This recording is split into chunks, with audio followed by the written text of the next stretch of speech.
today's Monday, and there's expectations of volatility. We're recording this on Saturday, by the way, guys. So 2 days before you're seeing it, this was recorded. So there seems to be some talk about potential volatility in the market with regards to silver. So what has happened, and where are we at right now? So silver traditionally has been quite, or the proponents for silver have argued that it's a limited mineral that is, or has limited supply, has utility greater than gold because it's greater than gold. Utility-wise, yeah. Utility-wise, It can be used for more. Used More for things, yeah. Interesting. Gold is very fragile, right, Sheikh? Yes. And so it's used in batteries, it's Yep. used in solar-powered equipment, etc. And so they've been beating the drums for many years now that it's undervalued. And the reason for it being undervalued is the banking superpowers suppressing the market value. Why have they been wanting to suppress the market value? To keep you into currency. Interesting. Okay. So Undervalued by how much, Sheikh? there's different 6.8 times. Sorry. No. More than that. Well, were you the one telling me, Sheikh, about the nisab? Yes. You told me that. Based Yes, on that yes. calculation, it's way more. It's 70 times. Sorry, I put a post inside of the cave. Times less? Yeah, because the nisab amount Prophet ﷺ gave, Sallallahu Sheikh would give the numbers. Yeah. Based on that and equivalent to gold, like silver is nowhere close today. Like from 1400 70 years to 100 times. Yeah. 70 to 100 times undervalued. If either that or gold is so okay. So Give the numbers. right. So the nisab, as in the point at which you pay zakat, or zakat is due on your money, is when your wealth is the equivalent to 85 grams in gold or 595 grams in silver. So 85 grams in gold is 20 gold coins at the time of the Prophet. And 595 grams of silver is 200 silver coins. Now, the purchasing power of 20 gold coins was the exact as 200 silver coins. It was the same. So in that way, there was a scale, there was a proportion where gold and silver were matched in that way. Now, the difference in terms of purchasing power is a 70 to 100 times difference. But maybe gold is overvalued. Perhaps, but either whichever way, it's a 70 to 100 times discrepancy. So now you would have to spend 70 times more silver, 70 to 100 times more silver to buy the exact same thing. Right? Whereas at the time of Prophet, it wasn't like that. Yeah. Do you know what It was I'm 20 saying? coins versus 200, yeah. So Mike, before you go in, you're saying it's to keep you in currency.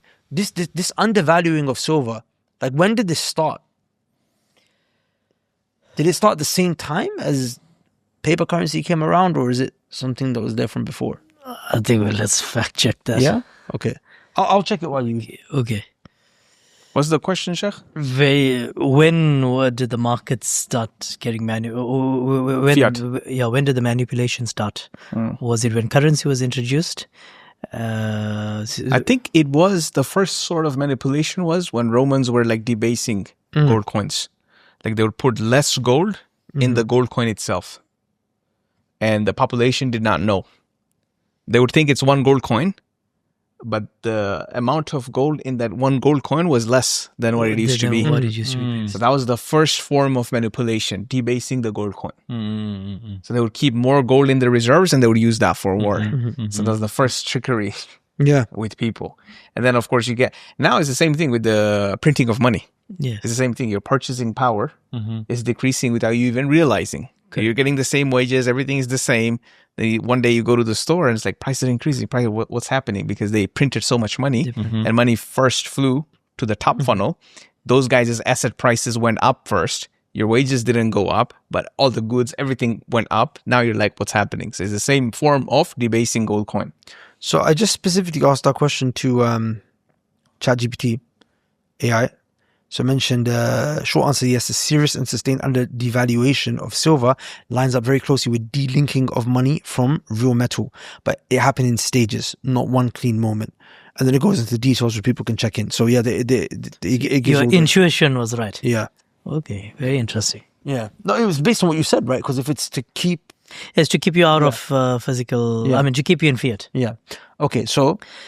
Because transfer of value historically, and I mentioned it in the group the other day, the first gold and silver were the first modes or the first mechanisms for the transfer of wealth. Mm-hmm. Right. So if you wanted to buy a land or you wanted to buy anything. That's what settled the transaction, basically. Yeah. A mode or a medium of transfer was rooted through physical gold or silver. And when currency became delinked from physical metal, that's when we have a little money printing circus and inflation sky high and literally your cash is no longer king. Yes. Right.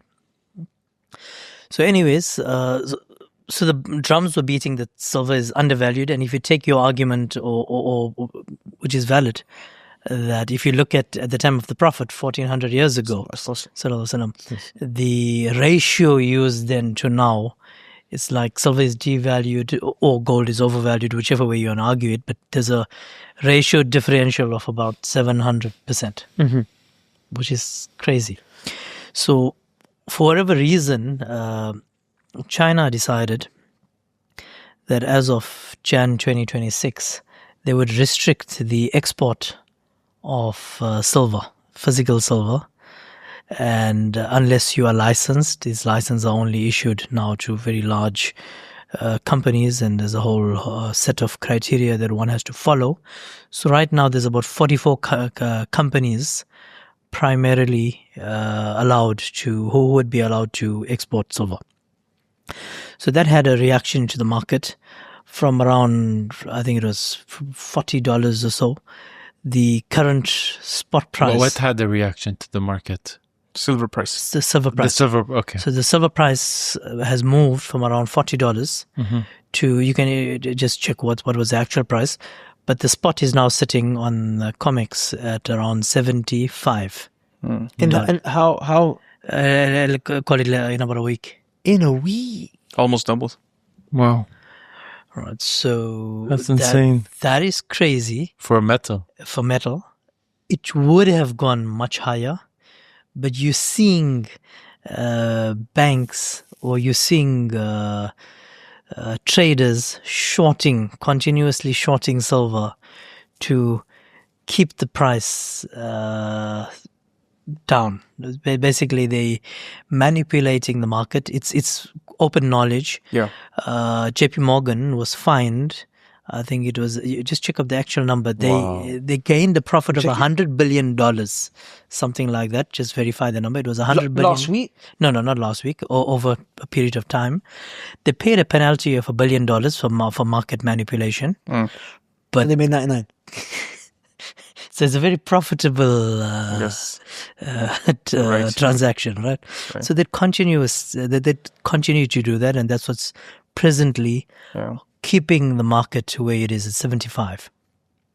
So the metal backers or bulls, if you want to call it, are saying that when markets open on Monday, physicals already trading at 130 in many markets. They quote Dubai, they quote China, they quote Japan. Oh, it's actually trading at 100 already? Physically, Yes. Again, quote unquote, it needs to be proven. There's no in China, you're saying, right, Sheikh? In China. So, but on COMEX, it's still 75 because obviously the market's closed. on COMEX, it's 75. So Monday, when Chinese markets open, we would get to see whether the banks have won or the paper traders have won at 75, and silver trades below, now sees a ceiling at 75 and goes below, or the physical, the retail guys or the physical buyers have won, and silver shoots up above 75. And then, anyone's guess to where it lands. I'm not a stock predictor. I'm not predicting the price. So by the time this podcast comes out, information is already out there. People can go check it out. But who is this important for, this type of information?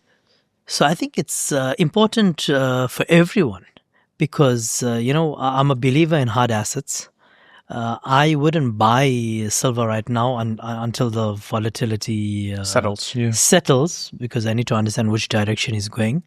But certainly, I think people need to keep physical gold, physical silver in the portfolios for numerous reasons. But it's once more proving that so another reason why it's moving is there's genuine utility in silver. People need it to manufacture items. But beyond that, there's this distrust in the fiat system. Yep. And de-dollarization has already begun. Yep. Things like this just accelerate the de-dollarization.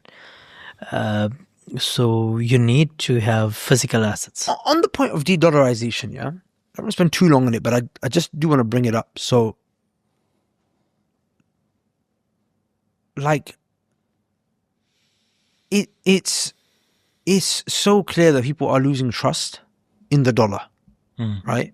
And I think them, basically doing what they did to Russia, like right now, Europe is deciding whether the confiscated, I think $230 billion of Russian money that they froze, whether they should just give it to Ukraine or not to fight against them. And that just made people's trust completely just drop in the dollar, right? Because the dollar is the hard asset now, isn't it? Yeah. So if the dollar is not to be trusted, because the guys that own the dollar, regulate the dollar, control the dollar, could just take it from you, pause it, freeze it, that's just going to make trust kind of drop. They can do a whole lot more. Like what? It's beyond, sorry, before Sam goes on, it's beyond the actual dollar, Sheikh. It's fiat as a whole. So we've seen what happened in other countries, and I believe certain states in the US have already passed the law where they could dip into your personal account, right? Yes, exactly. This is what I was saying, Sheikh. Oh, so you were going there. Okay, so yes, why would they dip into your personal account? Just because. What do you mean? Literally, Sheikh, like just because. No, that doesn't make sense. The money in your account is not yours. Don't go too far. In the UK, they passed a law that they can directly take taxes or some fees, the government, directly from your bank account. Yeah. Most countries in the now UK, have that. A lot of South Africa directly from your bank account. That's what happened to you, right? When they falsely charged you of that property tax. Did I mention that already? On a podcast, I think I did, right? The personal property tax or something. Unemployment tax. You mentioned it on the last Venezuela episode. Yeah. Unemployment tax. Yes. So the unemployment tax, yeah. Yes. This is what they it is. just straight took from your account? And it was falsely, without mentioning the story again, I mentioned child might buy. But basically, they took in 2024, they said I owe unemployment taxes from 2016. Okay. And they didn't tell me. One day, our accountant said there's $37,000 less in the bank account. $37,000. What happened? It says Michigan State Unemployment Tax. No explanation, no letters, nothing. It's just taken, usurped. Wow. The hood, like the cartel just came, boom, done, right? Now, you fight for it, you pay the accountant and whatnot. Like, you call them, you find out the answer is, oh, well, you did not pay 2016 unemployment tax. My accountant was like, my client did not employ anyone in 2016. Why would he pay 2016 unemployment tax? Like, oh, well, submit us all the paperwork. So basically a 13 or 14 months of fight, back and forth, letter, me paying the accountant, hiring another, all these to get my $37,000 back. Which probably cost you $37,000 just to get it back. Just to get it back. And no even apology or nothing. So zero sum. Yes, zero sum game. This is not only in the US, it's becoming global. South Africa has a similar law now. But that's on taxes, right? Where they sort of have a claim against you. Yeah. The law I'm talking about is in times of crisis to bail out the banks, to prevent runs on the banks, to bail out the bank themselves. They could just dip into your account, like done in Greece. Wow. You understand what happened in Greece, Of right? course. I don't understand what happened in Greece now. COVID? No, go ahead, Sheikh. I'm just thinking, man, all the accounts where I have to take the money from when you said So, Sheikh, the accounts in Greece? no, not in Greece, Sheikh. Like I'm saying, like USD is not safe, Yeah, man. it's not safe, bro. It's not safe. It's not USD, it's any currency. yeah. This is any the currency. only time you will ever hear me say, now I kind of understand why the crypto boys work with crypto. It's because of the issues with fiat. That's the only time. Crypto, the exchange is it's no different. The bank has become as disreputable. With you on that.